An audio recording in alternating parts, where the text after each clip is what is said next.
Satu, parcok, deparcokisasi. Siapa Jenderal Polri yang sanggup mengembalikan institusi Tribrata kepada rel yang seharusnya? Presiden barangkali perlu mempertimbangkan mengeluarkan perpu, peraturan pemerintah pengganti undang-undang, bahwa Kapolri bisa dipilih, bisa ditunjuk dari luar institusi Polri. Ada yang mengatakan bahwa salah satu poin penting reformasi ini ada kaitannya dengan rasa adil. Dianggapnya polisi-polisi itu sekarang tajir-tajir. Jadi apa yang bisa kita harapkan dari narasi reformasi kepolisian? Siapa agen yang dominan dalam 10 tahun itu? Lembaga negara mana yang dominan? Salah satunya, tidak usah kita tutup-tutupi, Polri. Polri yang seperti apa? Yang sayang beribu sayang. Masyarakat kadung menganggap Polri keluar dari relnya. Asyik dengan parcoknya. Sadar tidak sadar, situasinya mirip dengan Gus Dur dulu. Bimantoro versus Khairuddin Ismail. Khairuddin Ismail merupakan representasi Gus Dur, istana. Bimantoro anggaplah representasi Trunojoyo. Jangan-jangan seperti itu.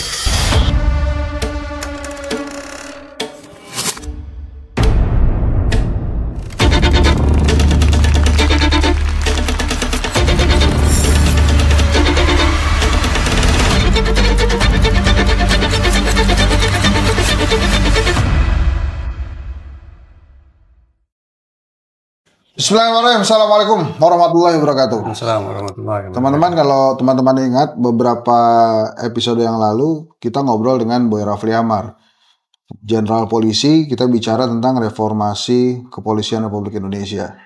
Nah, sekarang saya ketemu ahlinya. Ahlinya apa nih? Ahlinya forensik dan kepolisian gitu-gitulah. Pokoknya yang ngeri-ngeri deh tuh.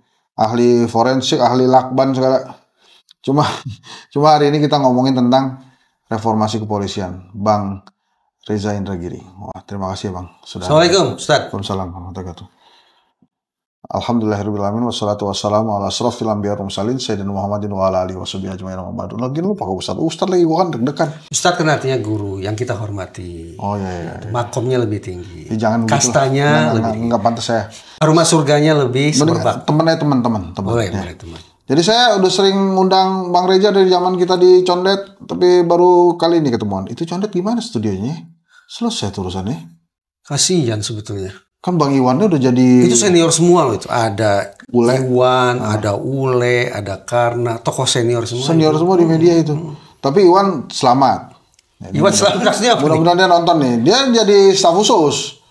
Di Menteri Kebudayaan. Oh, pantas susah dihubungin sekarang. Susah dihubungin, kita mesti bikin janji. Iya. Udah jadi kaum elit ya. Ya, dia makanya begitu. Justru saya begitu dia nggak WA saya lagi, udah aman ini. Dulu waktu di sana di Condet tanpa diminta dia selalu tuh bawa kue Betawi, itu namanya kue apa?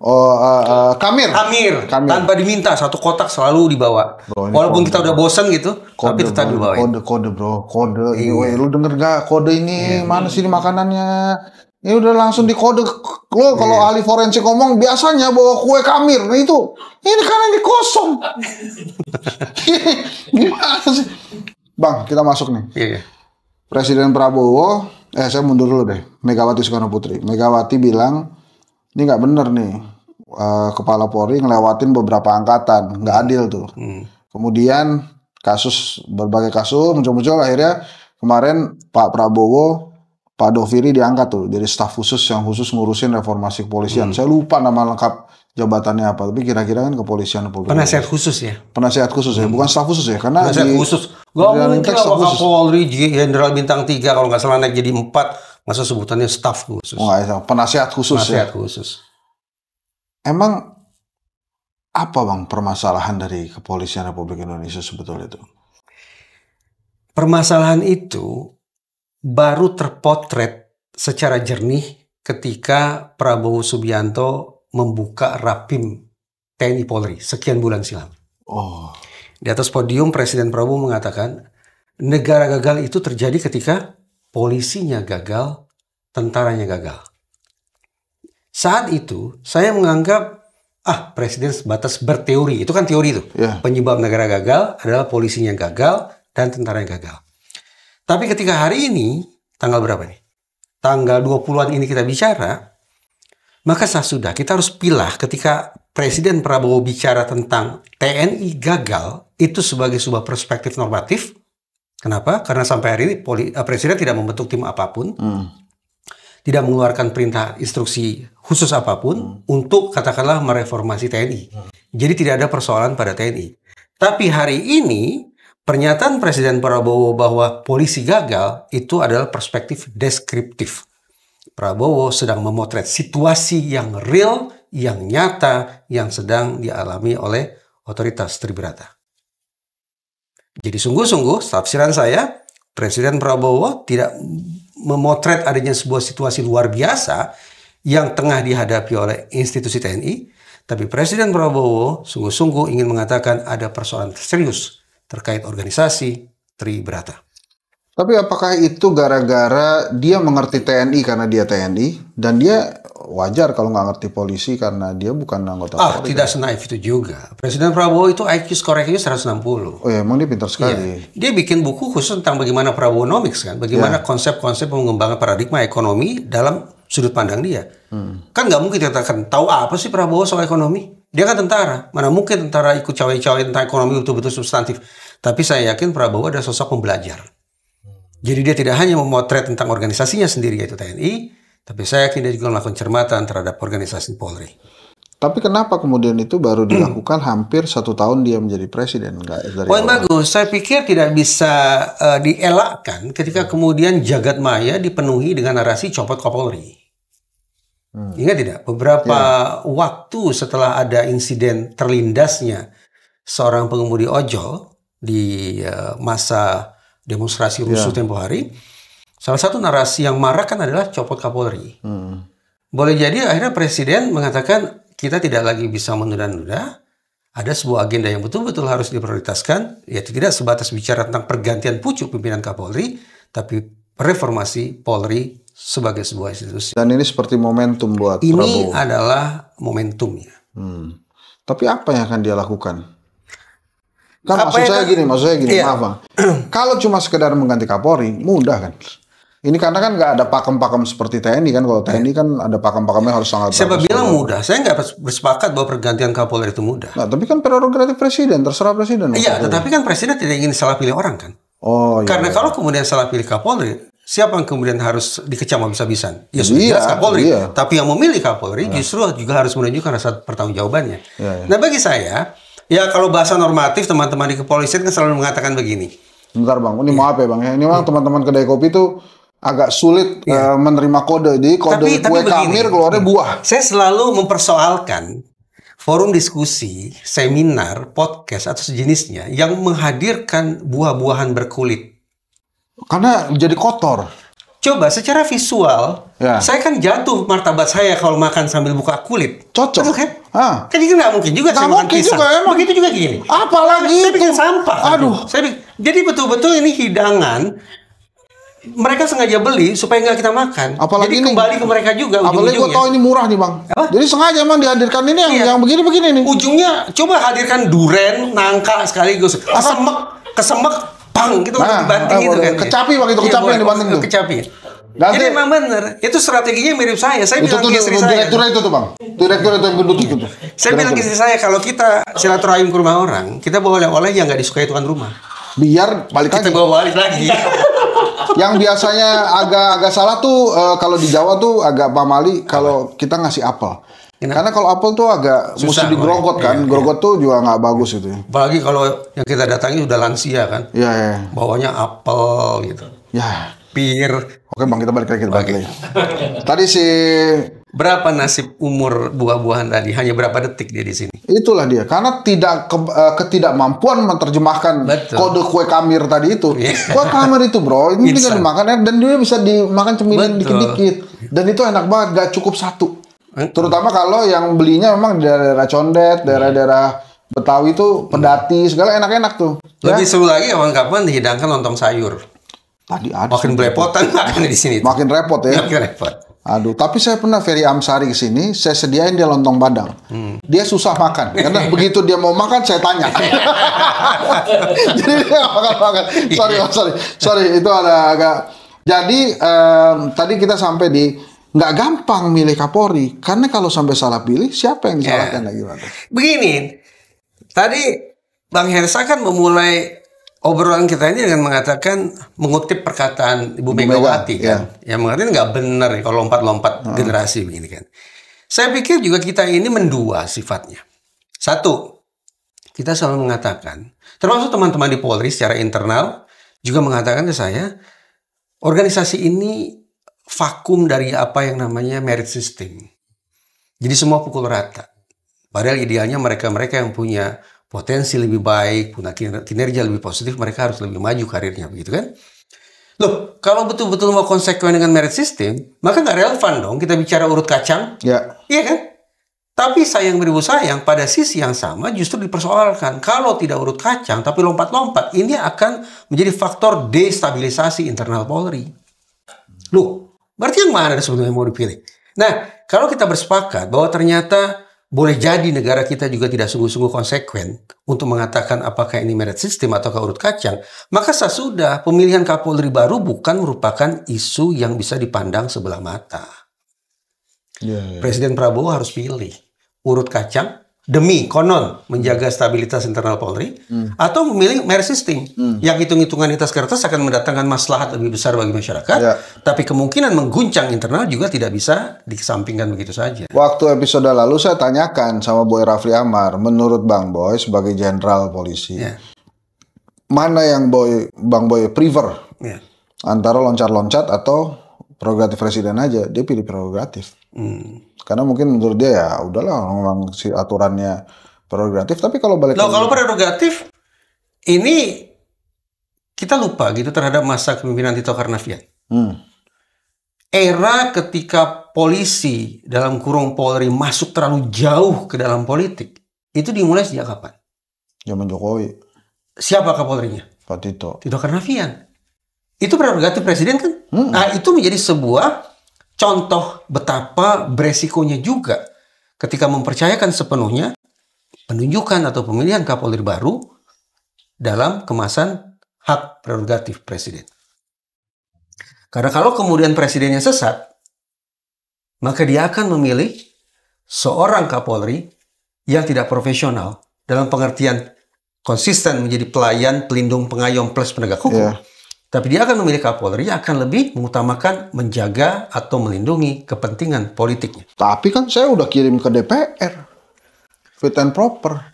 Bahkan katanya kalau fit and proper Polri, Komisi 3 yang datang ke rumahnya. Saya geli kalau kemudian membayangkan fit and proper test itu datang ke rumah calon Kapolri. Itu bagi saya geli. Itu isu gosip apa beneran tuh? Betul, saya masih ingat kok ada yang datang ke rumah Jenderal Sutarman, Jenderal jadi bukan sekedar gosip itu? Oh benar. Sebetulnya tidak ada yang salah dengan hal itu. Mungkin anggota DPR ingin melihat ini kondisi rumahnya mewah banget atau biasa bersahaja gitu ya.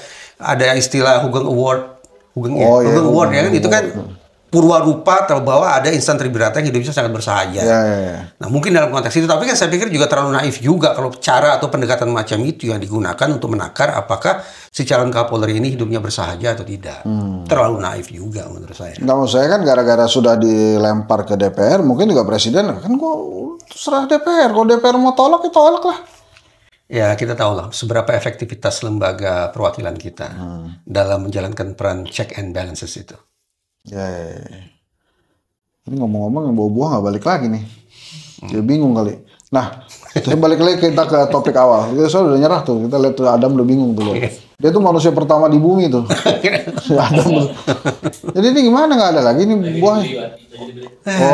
Aduh. Durasi obrolan cuma 40 menit. Ini mau dibeli lagi. Buat apa? Lanjut. Jadi reformasi polisi itu sebetulnya apa sih yang diharapkan? Masa hanya semata-mata ganti Kapolri, kan nggak fair dong. Mas Hensa, sebelum lanjut ya, kita harus bikin disclaimer nih. Disclaimernya begini, bahwa perbincangan yang mengkritisi organisasi Polri memang harus kita lakukan, tapi dengan kadar yang tetap harus bijak. Betul. Kenapa? Kita tidak ingin obrolan kita ini berkontribusi bagi semakin buruknya apa yang diistilahkan dalam psikologi forensik sebagai moral injury, cedera moral. Saya berasumsi bahwa hari ini insan Tribrata resah, gelisah dengan melihat positioning mereka yang sedemikian rupa di mata publik. Berarti ini internal Tribrata ya. Kalau kemudian obrolan kita ini berangkat dari sinisme dan tidak disertai dengan itikat baik, maka sekali lagi saya khawatir perbincangan ini hanya akan memberikan bobot lebih besar, kadar lebih buruk bagi moral injury mereka. Oleh karena itu kita harus samakan persepsi ini, samakan gelombang. Cocok. Bahwa itikat kita positif dan baik. Ya, karena kita punya rasa cinta terhadap kepolisian Republik Indonesia. Gitu ya. Jadi pulang aman juga kita kan berarti. Cocok. Iya. Ya. Nah, kembali ke sebentar, ngomong-ngomong aman. Jadi gini teman-teman, di sini ada Saiful, Ibnu, Adam, Ardi ya. Ya, jadi bukan kita berdua aja. Disclaimer ini berlaku untuk jadi tolong mereka juga dicari ya. Anda ini jangan mentang-mentang di belakang layar terus merasa aman ya nggak? Ya, oke, semangat ya. Ya kan keluar satu-satu deh. Gini nih. Sekarang kita mulai coba kupas narasi yang paling marak adalah copot Kapolri dulu ya. Copot Kapolri. Tapi lagi-lagi ini demi kebaikan kepolisian Republik Indonesia. Itu sebetulnya bukan ujungnya. Ujungnya adalah peningkatan kualitas layanan Polri terhadap kita. Cocok. Bukan berarti kita arogan. Ya, tapi secara kodrati keberadaan mereka, keberadaan polisi adalah untuk kita. Ya. Gitu kan? Jadi kita punya etiket baik terhadap mereka agar mereka kemudian bertindak tanduk baik kepada kita. Itu yang paling hilir, tujuan yang utamanya. Nah, copot Kapolri. Saya terus terang tidak begitu bersepakat juga. Kalau kemudian terjadi pergantian Kapolri dari Jenderal Listio Sigit ke siapapun itu, kalau semata-mata disebabkan, ada brutalitas dalam penanganan aksi unjuk rasa tempo hari. Saya tidak begitu bersepakat. Bukan berarti brutalitas itu masalah enteng, tidak, itu masalah serius. Tetapi bagi saya, kalau kita bicara misalnya pengemudi ojol yang terlindas oleh rantis, itu menurut saya adalah peristiwa yang terisolasi. Isolated event. Sementara ada isu-isu yang jauh lebih pelik, yang jauh lebih sistemik ketimbang itu. Apa saja? Saya petakan ada 3 hal. 1, parcok. Deparcokisasi. Siapa Jenderal Polri yang sanggup mengembalikan institusi Tribrata kepada rel yang seharusnya? Bahwa mereka tidak cawe-cawe dalam urusan politik praktis. Politik praktis bermakna siapa yang menang? Kami dukung.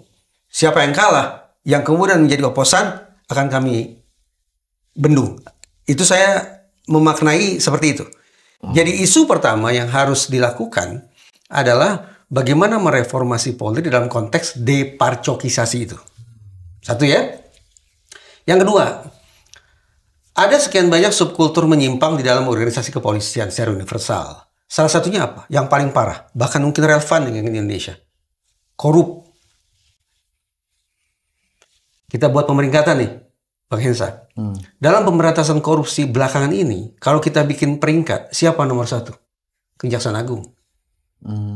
Dari sisi kasus dan dari sisi kerugian negara yang dipulihkan. Peringkat 2 siapa? Untung KPK akhirnya melakukan penanganan terhadap kasus kuota haji. Kalau tidak, rapor KPK dalam pemberantasan korupsi masih 0. Tapi lumayan lah ya. Nah, 2. Yang sayup-sayup sampai adalah Polri. Padahal Polri punya Direktorat Tindak Pidana Korupsi. Tapi silakan kita cek media. Adakah media yang memuat pemberitaan tentang bagaimana Polri secara fantastis melakukan pemberantasan korupsi? Atau kita simak obrolan netizen di jagat maya. Apakah mereka teryakinkan dan masih menaruh harapan terhadap Polri dalam konteks pemberantasan korupsi? Saya pikir 0. Itu sebabnya isu nomor 2 ketika terjadi pergantian Kapolri adalah siapa gerangan Kapolri yang sanggup untuk secara sungguh-sungguh menjadikan institusi Tribrata lebih kompetitif dibandingkan Kejaksaan Agung dan KPK dalam konteks pemberantasan korupsi. Isu kedua. Isu ketiga, ini khasnya Indonesia nih, bahwa ternyata eksistensi Polri hari belakangan ini ternyata terpotret tidak begitu harmonis dengan sesama lembaga negara lainnya. Terutama Kejaksaan Agung dan TNI. Oleh karena itu, dalam isu pergantian Kapolri, pertanyaan besarnya, siapa gerangan insan Tribrata yang punya kesanggupan untuk mengembalikan keharmonisan Polri dan lembaga-lembaga negara lainnya khususnya Kejaksaan Agung dan KPK. Tiga kan? Tiga hal berarti, tiga isu besar, sekaligus semestinya tiga poin ini harus mutlak dimiliki oleh Kapolri baru. Pertanyaannya, siapa gerangan? Jenderal Bintang 3 kah? Atau Jenderal Bintang 2 kah? Yang paling punya potensi untuk merealisasikan tiga hal itu. Dengan berat hati nih, Bang Hensa, dengan berat hati teman-teman polisi, sampai detik ini saya belum melihat ada insan Tribrata yang akan sungguh-sungguh punya kesanggupan untuk merealisasikan tiga hal itu. Memang jangan-jangan yang nggak kelihatan itu memang sengaja dibikin tidak terlihat? Apa bisa begitu? Tidak, kalau saya membayangkan itu tadi, ini persoalannya sangat sistemik. Sangat sistemik. Jadi siapapun yang berada di institusi Polri, paling tidak seolah-olah akan sulit untuk keluar dari tiga persoalan itu tadi. Karena itulah, bicara tentang pergantian Kapolri, belakangan ini saya justru punya pemikiran yang agak jorok. Bahwa barangkali Presiden Prabowo harus mundur satu langkah. Tidak mencari siapa, tapi mundur satu langkah, yaitu merevisi Undang-Undang Polri. Pada poin apa? Presiden barangkali perlu mempertimbangkan mengeluarkan Perpu, peraturan pemerintah pengganti undang-undang, bahwa Kapolri bisa dipilih, bisa ditunjuk dari luar institusi Polri. Bukan saya tidak sedang peyoratif ya, tidak sedang memojokkan atau merendahkan sumber daya internal Polri, tidak. Tapi tadi saya katakan, perbincangan berbusa-busa kita ini tidak berhenti pada kemaslahatan bagi Polri, tidak. Perbincangan ini ujung akhirnya adalah bagaimana kemudian Polri bermanfaat bagi kita, bagi masyarakat. Dengan cara pikir seperti itu, maka izinkan sekali lagi saya mempertanyakan, ada tidak ya sumber daya internal insan-insan Tribrata yang sanggup mengemban amanah tiga hal yang saya sebut tadi? Tapi kan apa nggak terlalu jauh itu kalau bisa menerima orang di luar kepolisian? Maksudnya mengguncang gitu. Efek gempa bumi luar biasa. Maksud saya begini, dia bisa berkomunikasi dengan lembaga lain. Tapi dia nggak bisa komunikasi di lembaganya sendiri. Karena ini orang siapa nih? Kalau ide atau gagasan ini dianggap terlalu mesum, ada kok yang lebih mesum. Bubarkan institusi kepolisian. Tega apa? Saya tidak setuju. Jangan. Itu sudah dilakukan loh. Di sekian banyak negara itu dilakukan. Saking susah payahnya negara dalam meluruskan arah kerja kepolisian, dibubarkan. Kita mau seperti itu tidak? Jangan. Jangan, saya juga nggak mau. Jangan. Nah, maka saya memilih untuk tidak mengangkat narasi atau gagasan seperti itu. Batas maksimalnya adalah, ayo kita cek sama-sama secara objektif, ada tidak sumber daya internal Polri yang sanggup mengemban tiga amanah itu tadi. Sehingga di akhir masa jabatannya nanti kita akan tinggal takar saja. Apakah polisi masih menjadi sebuah partai politik? Apakah polisi ternyata masih terseok-seok dalam melakukan pemberantasan korupsi?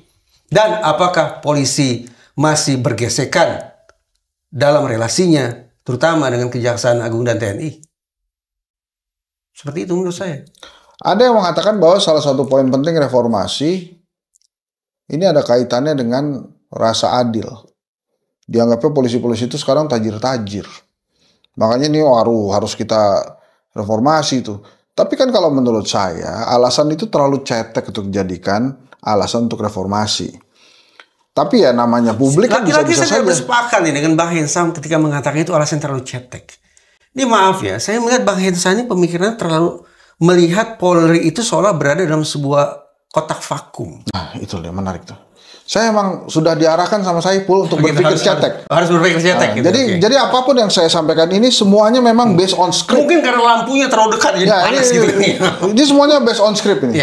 Jadi memang begitu. Kemarin juga Sabrang ngomong gitu, itu pertanyaan Anda salah. Ini yang ngasih pertanyaan. Contoh gini ya. Saya juga mengajar di salah satu pusdiklat, salah satu kementerian gitu ya. Tidak usah saya sebut, nanti malah memunculkan gesekan baru. Nggak usah. Apa mereka katakan? Untuk apa juga kita belajar rajin-rajin, membangun cita-cita tinggi, kalau ternyata eselon 1, eselon 2-nya diisi oleh siapa? Oleh polisi. Jadi benarkah ini isu cetek? Enggak dong. Ini bukan sebuah persoalan yang semata-mata ada dalam sebuah markas besar Polri. tapi ada dampaknya ke kantor-kantor yang lain. Iya. Coba. Dengar loh, woi. Bukan Sucetek nih. Kalau ASN di kantor-kantor kementerian atau lembaga lain mengalami demotivasi, apa akibatnya? Wah, nggak kerja. Nggak jalan. Yang susah hidupnya siapa? Ya kita Ya semua. kita. Jadi bukan isu cetek. Bukan si cetek, betul-betul bukan si cetek ini. Terus itu isu apa tuh, Pak? Jadi Ini serius itu ya, isu polisi tajir. Maka benar memang ada ungkapan begini. Ketika sebuah negara kembali ke titik 0 kilometer, institusi apa sih yang harus dipulihkan terlebih dahulu? Contoh, waktu Saddam Hussein tumbang, Amerika Serikat masuk kan dengan dalih apa? Mencari senjata pemusnah massal. Omong kosong aja kan gitu kan. Tapi terlepas dari masalah itu, ketika Amerika datang, Saddam Hussein rezimnya bubar, apa yang dipulihkan pertama kali? Tentara? Bukan. Kementerian Sosial? Bukan. Yang dipulihkan pertama kali adalah kepolisian. Itu artinya, sebelum negara hadir pun, fungsi-fungsi kepolisian sudah harus dijalankan. Nah, karena itu fungsi. Bukan institusinya. Kalau negaranya belum ada ya gimana juga kita bikin institusi. Tapi fungsi-fungsi kepolisian sudah harus dijalankan. Nah, ini menunjukkan betapa sesungguhnya Polri yang kita cintai itu punya posisi yang amat sangat strategis, fundamental dan absolut. Apa yang terjadi, gejolak sekecil apapun terjadi di Polri, niscaya berimbas ke luar Polri. Niscaya. Itu saya yakin begitu. Sehingga kehidupan morat-marit yang kita alami sekarang, yang terwakili oleh hashtag Indonesia Gelap, atau kalimat-kalimat pesimistis yang sesekali terlontar secara jujur dari mulut Presiden Prabowo, menurut saya ini adalah buah dari era, kalau kata Prabowo kan 7 tahun terakhir negara kita dikelola secara salah kan. Ya jujur mungkin bukan hanya 7 tahun, tapi 10 tahun. Siapa agen yang dominan dalam 10 tahun itu? Lembaga negara mana yang dominan? Salah satunya, tidak usah kita tutup-tutupi, Polri. Polri yang seperti apa? Yang sayang beribu sayang.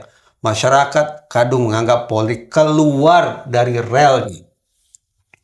Asyik dengan parcoknya. Nah, kalau kemudian Jenderal Sigit membentuk tim reformasi dan transformasi Polri, yang anggotanya anak buahnya, itu gimana menurut? Masih ingat tidak? Di zaman Gus Dur, ada 2 Kapolri. Iya. Bimantoro Karena yang satu dan mau diganti. Hairudin Ismail. Karena apa tadi? Nggak mau diganti. Adakah kemungkinan Presiden Prabowo sudah sebut, saya membentuk tim reformasi Polri. Jenderal Listio Sigit dalam kurung Kapolri mengatakan, saya membentuk tim transformasi reformasi Polri. Deja vu tidak? Jangan sampai kejadian. Ya waktu itu Kapolrinya nggak mau diganti, presiden yang keganti. Ya. Jangan sampai kejadian seperti itu kan? Jangan sampai kejadian seperti itu. Kalau saya akan mengatakan begini ya,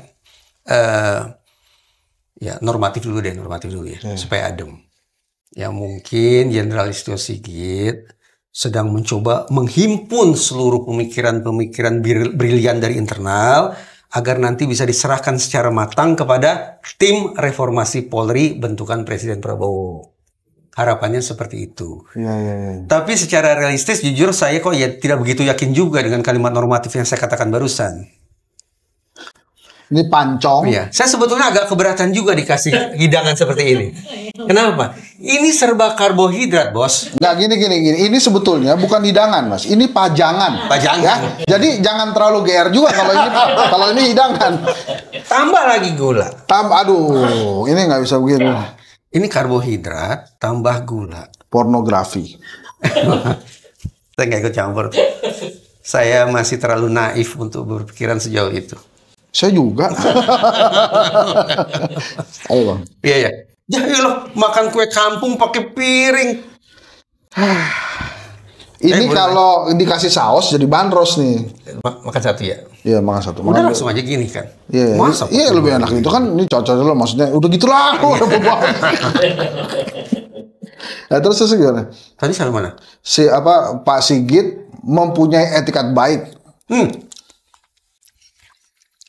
Tapi kemudian saya nggak yakin juga terhadap apa yang saya katakan. Kenapa? Jenderal Listio Sigit ini sekian tahun silam ketika dipilih menjadi presiden, beliau katakan kata kuncinya apa? Presisi. Jadi Kapolri. Jadi Kapolri. Presisi. Presisi itu diterjemahkan oleh Jenderal Listio Sigit menjadi 8 komitmen dan 16 program prioritas. Catat ya, 8 komitmen, 16 program prioritas.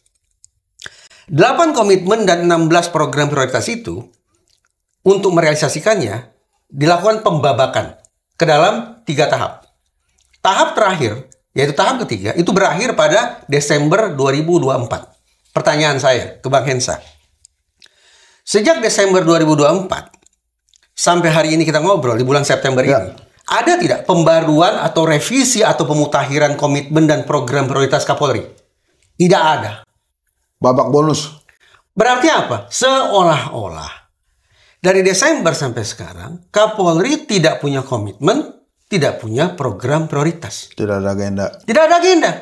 Bukan kepemimpinan yang baik kan ya? Kita sepakat itu bukan kepemimpinan yang baik kan? Kalau kemudian sekonyong-konyong Jenderal Listio Sigit membentuk tim transformasi, reformasi Kapolri, saya mau tanya. Tim ini dibentuk sebagai jawaban atas kebutuhan internal atau lebih karena terpantik situasi eksternal? Karena selama 9 bulan tidak ada perbincangan tuh tentang pembenahan organisasi. Dari Desember sampai September tidak ada itu narasi dari Kapolri bicara tentang ini loh komitmen baru, ini loh program prioritas baru, tidak ada. Lalu sekonyong-konyong membentuk tim ini. Kok ya saya busuk hatinya saya ini, saya memperkirakan tim transformasi reformasi Polri ini dibentuk memang lebih sebagai sebuah respon atau reaksi tepatnya atas sebuah narasi eksternal. Apa itu? Narasi tim reformasi Polri oleh Presiden.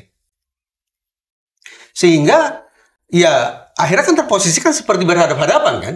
Seperti kontra jadinya.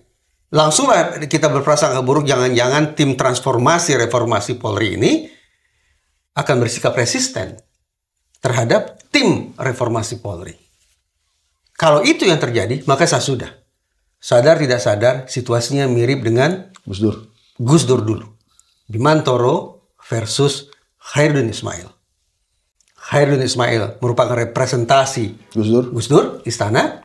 Bimantoro anggaplah representasi Trunojoyo. Jangan-jangan seperti itu. Mudah-mudahan salah ya. Mudah-mudahan saya salah. Bimantoro berarti zaman Habibie ya? Sebelum Gus Dur Habibie. Iya, betul. Kemudian dia jadi dubes tuh nggak salah.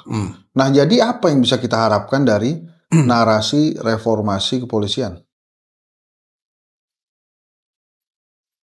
Tadi kita sudah bicara tentang, ayo kita terjemahkan secara lebih operasional. Reformasi Polri itu apa? Satu, terkait kepemimpinan.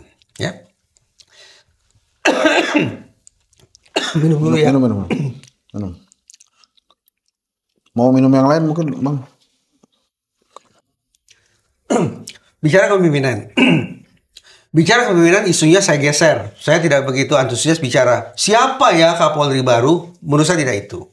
Isunya kita mundur satu langkah. Yaitu bikin perpu. Agar terbuka kesempatan bagi seluruh warga negara Indonesia yang punya etikat baik bagi Republik ini untuk menjadi Kapolri. Ya, tidak serta-merta juga mulus kerjanya nantinya, tapi paling tidak ini sebuah kesempatan bagi siapapun yang punya etiket baik untuk tidak hanya membenahi atau mereformasi institusi Polri, tapi juga berbaik hati, berbaik sangka, berbaik laku terhadap negara kita. Satu, itu terkait dengan regenerasi kepemimpinan. Yang kedua, terkait dengan agenda prioritas. Tadi sudah saya katakan, yaitu deparcokisasi, pemberantasan korupsi, dan harmonisasi relasi dengan sesama lembaga negara itu yang harus diprioritaskan, yang harus mampu dilakukan oleh Kapolri mendatang. Ketika Presiden Prabowo mengirim seluruh kepala kementerian dan kepala lembaga negara ke Magelang untuk ikut retreat, pesannya kan sudah jelas. Supaya semua satu suara, satu langkah, satu cita-cita. Itu dia. Jadi kalau di skor 1 sampai 10, seberapa optimis kita terhadap reformasi kepolisian yang bisa memperbaiki kepolisian Republik Indonesia? Skor 1 sampai 10. 1 itu artinya apa? 1 itu paling kecil. Paling pesimis. Paling pesimis. Cetakan otak saya ini pada dasarnya memang cetakan otak pesimis. Ya. Jadi saya pasti kasih angka rendah. Tapi percayalah, serendah apapun angka yang saya sebut, saya tidak akan meninggalkan Polri. Serius. Ya karena dia ya harapan juga. Iya, kita nggak punya pilihan. Ya, kita ada harapan di kepolisian. Kita tidak punya pilihan kecuali terus-menerus mencoba Sahabat, tenang Bang, tenang aja. Ini bisa dipotong-potong kok. Jadi sampai Bang Reza enak aja. Kita tidak punya pilihan kecuali terus-menerus mencoba memompa kepercayaan kita bahwa Korps Tribrata tetap akan bisa diandalkan dalam rangka pelayanan, pelindungan, pengayoman, dan penegakan hukum. Itu. Ya. Jadi memang kita tetap harus optimis, teman-teman. Salah satu alasannya kenapa harus optimis karena memang kita tidak punya pilihan lain. Kita harus percaya kepada Kepolisian Republik Indonesia. Kita akan udah mau habis. Oh, hangat. Penutup. Saya sebetulnya keberatan kalau dikasih minum banyak sini. Anda banyak keberatan ya. Padahal yang gemuk itu saya. Anda terlalu banyak keberatan nih. Lanjut. Gak apa-apa, saya juga keberatan untuk melanjutkan. Jadi kita akan masih ngobrol dengan Bang Reza Indragiri. Nanti di sebelah, karena situasinya sudah makan siang, nanti kita makan nasi di waktu siang bersama-sama. Sambil ngomongin ini, Undang-Undang Perampasan Aset ya. Karena kan ini ada dua kubu nih. Yang satu harus segera dilaksanakan, yang satu tunggu dulu. Infrastruktur mesti ready dulu, karena kalau tidak bisa jadi bahan menekan rakyat biasa. Bukan saja menekan koruptor. Anda nggak keberatan kan? Apa? Kita akan... Oh, tentu saja tidak keberatan. Oke, terima kasih. Assalamualaikum warahmatullahi wabarakatuh. Assalamualaikum warahmatullahi wabarakatuh.